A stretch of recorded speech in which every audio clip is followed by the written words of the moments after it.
So I'm here today to talk about company culture, performance reviews, and you, and we might as well kick it off. So I've already been introduced, but I am a site reliability engineering manager at a company called Splunk, and I work on our cloud product. Been a sysadmin for 9 years, so if you have Linux questions, I am unfortunately the person to ask.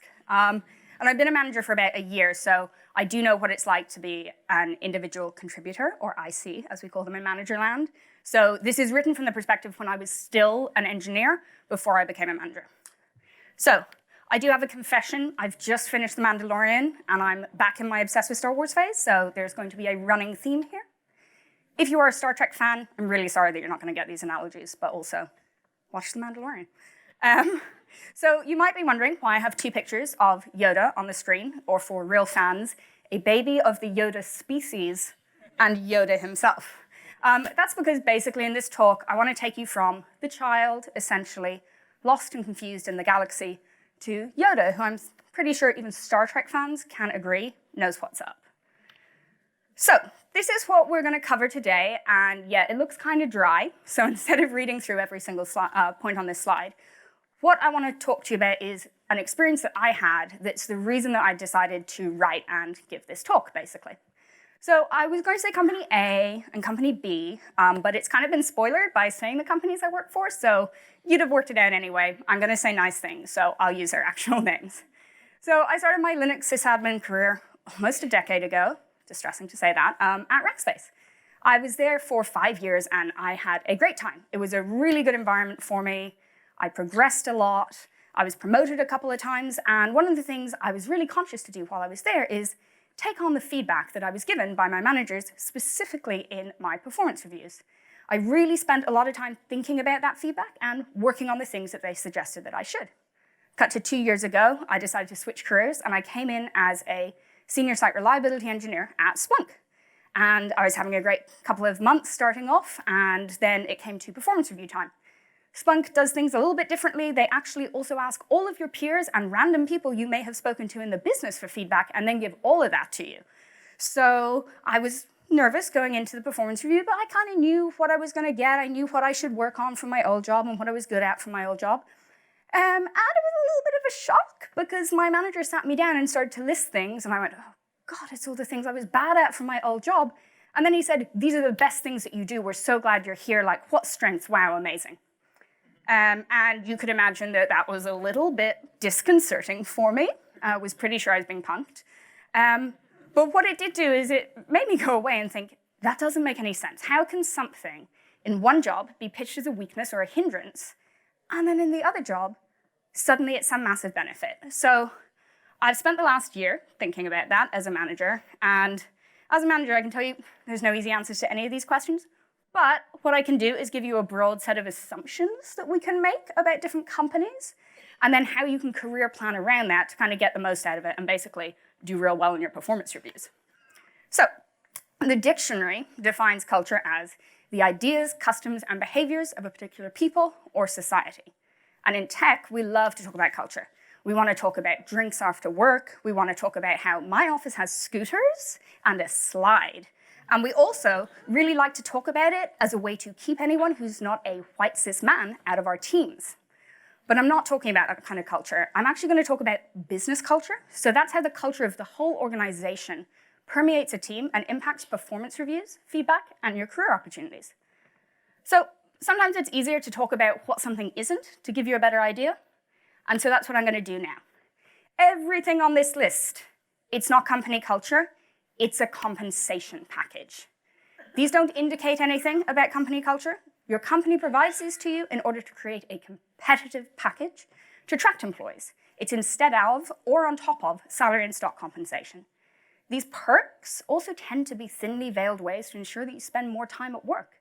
And if not that the time at work that you do spend is mainly spent at your desk. So not culture.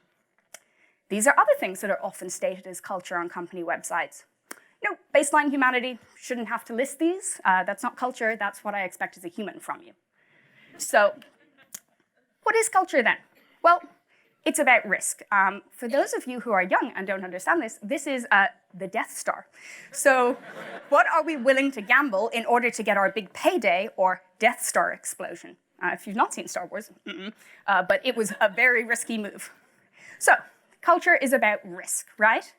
Risk is the exposure of something to danger, harm, or loss.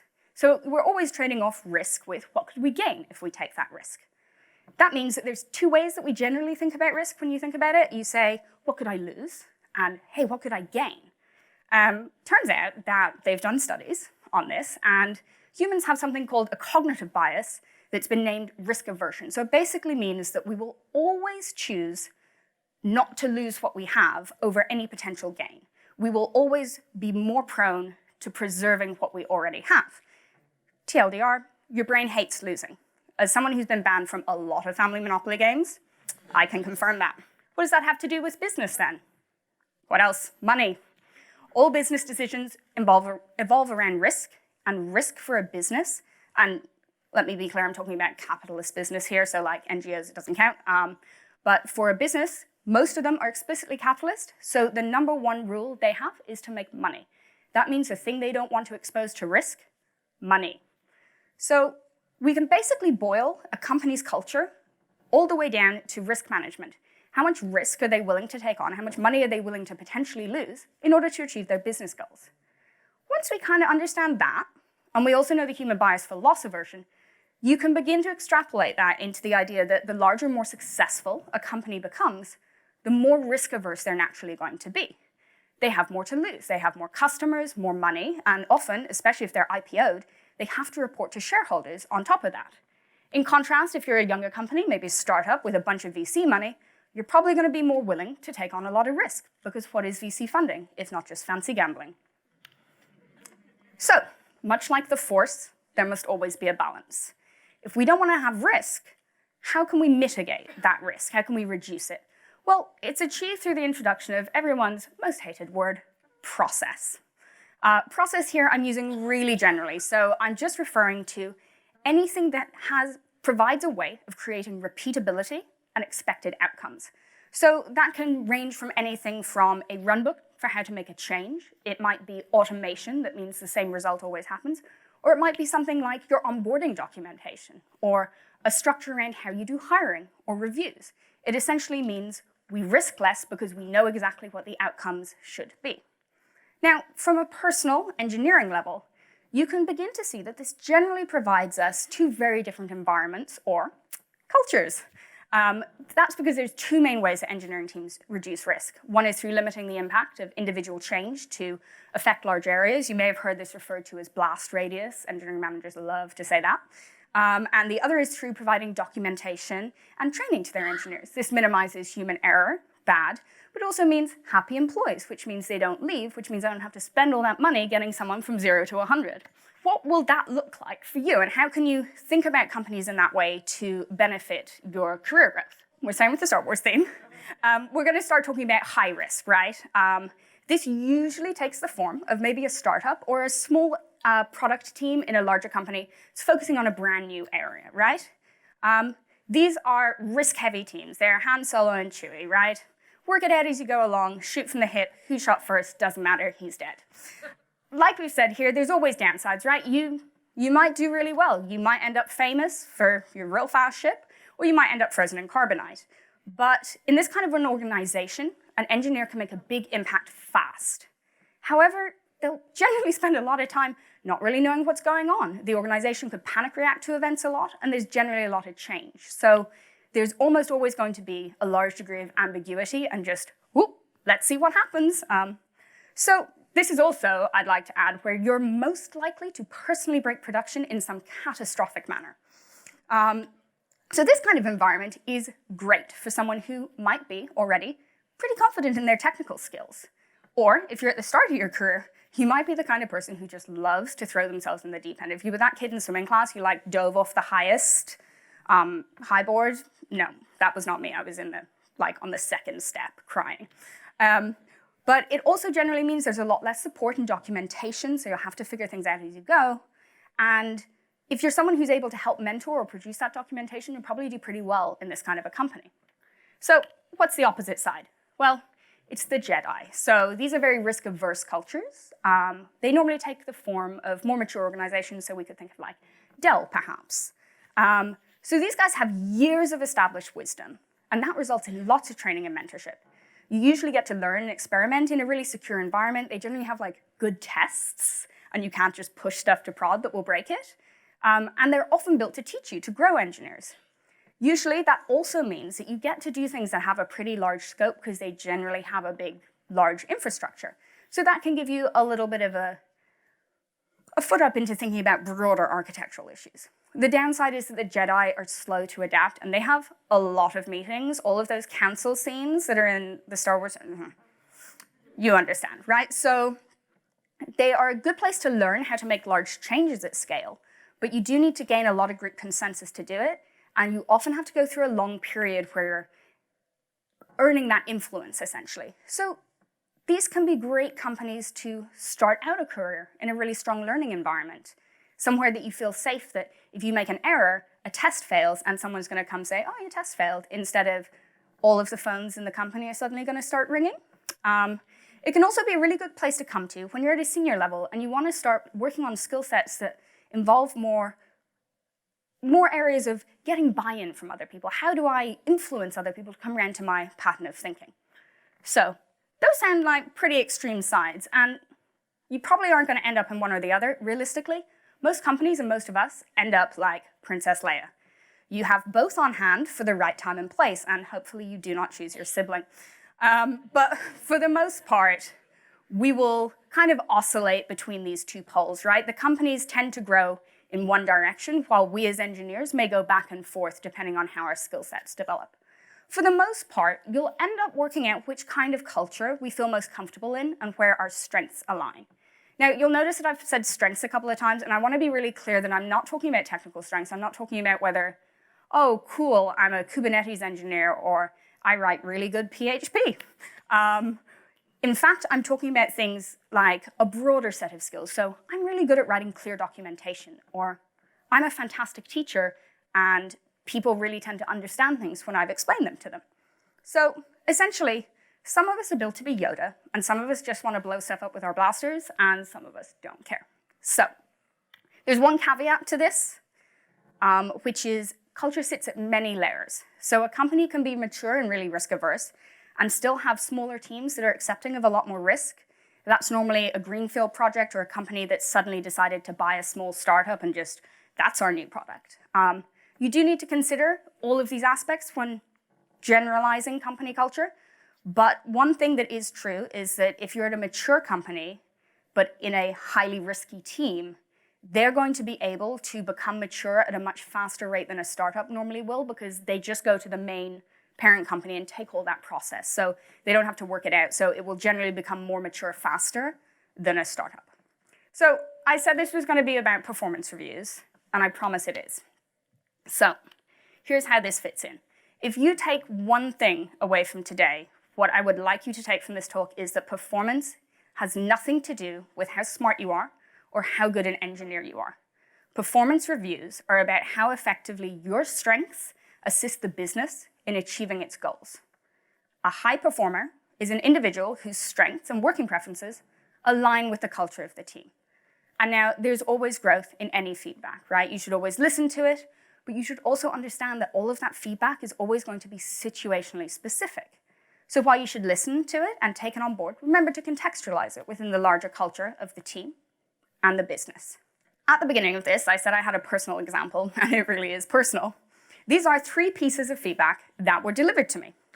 I want to be clear that this feedback was not wrong at either time. It reflected my performance in the context of the company that I was working in. So there are some things you can probably guess by this feedback, and also by what I've been saying in this talk, which is essentially that I'm pretty good at working out inefficiency. It's one of the things I love to do. I find an inefficiency, whether it's in an engineering context or a process context, and I want to fix it yesterday. I also am not shy to give my opinions in meetings. I will pretty much say, this is how I think we should do it. Feedback, no, great, we're doing it. Another thing I'm pretty good at and that I like doing is writing technical documentation. I like documenting a process or basically building a path for the person coming behind me to follow along. So what I'm going to do is discuss just a little bit how this feedback essentially was given to me. So at my first job, Rackspace, it was a much more mature company, right? So when I would turn up and I would see a process that I thought was ineffective or frankly dumb, I would turn around and I would say, yo, this sucks, like, let's change it now. And that wasn't great because there was a lot of context behind engineering decisions that had happened there. There were a lot of people involved, a lot of different teams that relied on a lot of those systems. And having someone turn up and want to just flip it and change how we did it, it wasn't necessarily great for a pretty risk-averse business that didn't like to take too many risks. So that was some feedback that I was given as, hey, work on this. Build larger consensus. You don't need to change every single tiny thing that's wrong right now.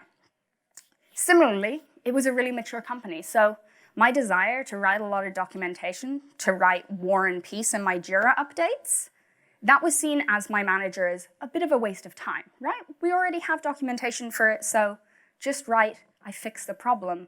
You don't need to write 20 lines about how you fixed it. So you can see how in a more Jedi-like organization, these strengths just didn't quite align with what they were looking for. When I moved to Splunk, we were a much younger organization. Splunk is quite a mature company, but the cloud department at the time was a little bit less mature in our processes. So turning up and saying, hey, I see this thing we have isn't great. Can I try something? They would just say yes, because a lot of the time the context for why that decision had been made was usually it was fastest or I just had done it before that way. So that suddenly became this real strength. I was turning up and I was fixing problems as they popped up. And because we were a little bit more happy to have risk, it was fine if I wanted to try something, and if it went wrong, I would just revert it, not a big deal. Similarly, we were a young company, we didn't have much context. Pretty much everything I did in the first 6 months, I had never done before, and I could never find any evidence of anyone else having done before. So my own leaning to documenting things was suddenly this huge strength where people were saying, oh, it's great that you wrote 37 wiki pages this week. That was a really useful time sink for you, essentially. Now we're very lucky that we have technical writers for that, so they've taken them and made them neat and taken out all my funny references, sadly. So here's the thing, that culture that I just described at Splunk, well, it shifted so much from when I started. We're now becoming more and more risk averse, which is great because we're successful. We have stuff to lose now. We have customers who would be upset. So does that mean it's time for me to get a new job because all my strengths are useless? No. There is, in fact, plenty of scope still for us to bring in new process, for us to improve efficiencies. And one of the cool things is I can now leverage a lot of that process that I learned at a more mature organization, and I can take the bits that worked and I can apply them and seem like a hero.